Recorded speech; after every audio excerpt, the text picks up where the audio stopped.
This current PDP is in the pocket of nyesom at the national level. The current PDP chairman, he goes to serve tea in Femi Gbajabiamila and Miller's house, the chief of staff to the president. While the national secretary, Sam Mayao, he will bring the, kilishi. While the chairman is serving tea, Sam Daddy goes to the kitchen to bring kilishi. So they eat. They are the people who are in charge of the PDP. These are Tinubu moles, just like the Julius Aburi guy in Labour Party. He's an APC mole. But so there is really no opposition per se. And that is why you can see that none of them is challenging the system. Right now, there is no opposition to the Tinubu government. And that's why there's practically nothing that Tinubu wants to do that he does not do. Have you ever seen, they just approve $2 billion loan, $2.2 billion loan. National Assembly. Good. Where are the PDP lawmakers? Where are the Labour Party lawmakers? Where are the other political parties lawmakers? They've not opposed one thing of this government. So let them first come together. Forget about your article, your OB, your this. Those things don't matter for now. Because you won't even stand any chance in 2027 if you don't come together to provide opposition. We condemn the situation where the Chief Justice of Nigeria will be hosted to a dinner by the Lagos State Governor. The Lagos State Governor is a litigant before the courts. Do you know why they said in court you cannot record court proceeding? Because they don't want you to show the face of the judge. So that make husband material no run into supermarket tomorrow, see my lord. You say, no be justice, so, no be justice, no be this. My lord, I have one matter before you. My lord, please help me. He's my husband, no, don't jail my... So that is why, see, judges are supposed to be sacred beings. They are terrestrial. You cannot just be interacting with them. So when you have judges who are wives to known politicians, husband to known politicians, this political party, honorable minister go come see the husband when a politician for evening. Now, my lord, they cook, they serve food. In Lagos, we don't have water after 30 years. And it is the city of aquatic splendor. You see, after 30 years is a generation. It's a generation. Countries have gone from third world to first world in 30 years, isn't it? Right. Singapore achieved what they achieved in 30 years. Now, we have been under one administration for 30 years. In Lagos, we don't have water after 30 years. And it is the city of aquatic splendor. Do you see what I mean? It's something as basic as that, right?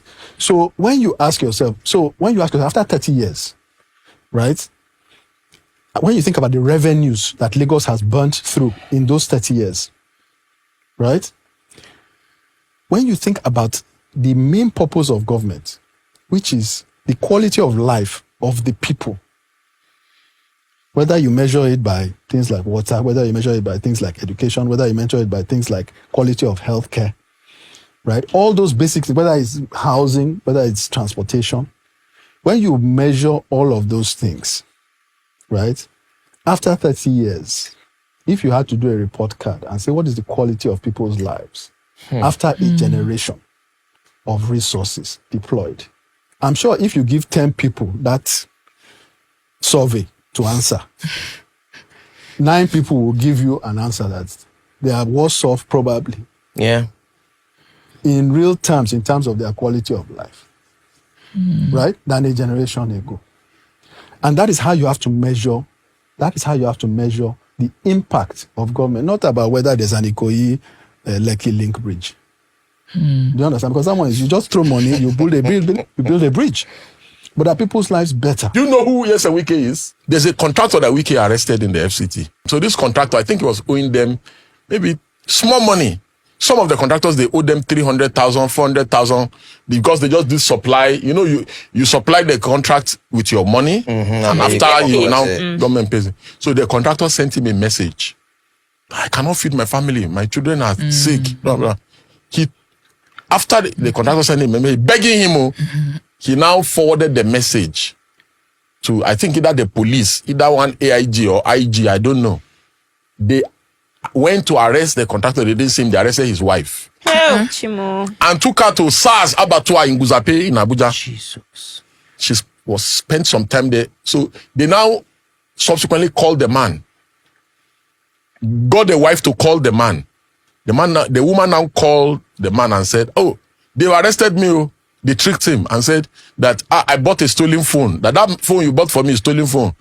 He said, the husband said, where are you? He said, I'm in SARS in Guzape. Immediately he came, they just babbed him. They subsequently took the man to Wike. Wike demanded that when they arrested, they should bring him. Ha! There's nothing he didn't say or insult the man. You are a bastard. You will go to jail. The man was subsequently charged to court for insulting minister. If Burna Boy were to be defamed, allegedly, in the US or in the UK or in any part of Europe or in any civilized society, will he use police to arrest Smith Darlington? What would he do? He will sue him. I've seen him tweeting and saying bad things to people's mother. Which people? Yeah, online. I can show you screenshots. He has insulted Davido. He has insulted Whiskey. So he's not different from Akpiwan Mama. For me. Character. It's about character. It's about core values. You want to hold up people to a higher standard. You want to criticize other people, but you don't want to be criticized. You know, this God complex that, how dare this guy call me out, you know. So for them, it's about, and it's not just a Burna Boy thing, it's a Nigerian thing. When Nigerians identify their Messiah, like we saw during the last election, if you criticize any of their Messiah, they come after you. For you. They wish you dead. So I think we need to stop this Messiah. You know, Nigerians are Messiah hunters. Yes. They are always looking. Look at somebody that will save us. Was this not how they fell into Buhari's hand in 2015? When we knew, all of us in this country knew Buhari's antecedent. There's nothing that Buhari came to do that we didn't know. We knew, and we want people that, is it not the same Buhari? Abba. But today people are missing Buhari. Somebody told me that they say he's missing Buhari. I now told him, I said, come on, it's too early in the day. Wait till Tinubu finish growing this fraudulent GDP that he's growing. You know, Tinubu is growing GDP. They say he has grown the GDP, that the GDP is now so good.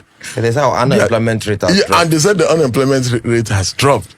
And this is a country where 17 multinationals left.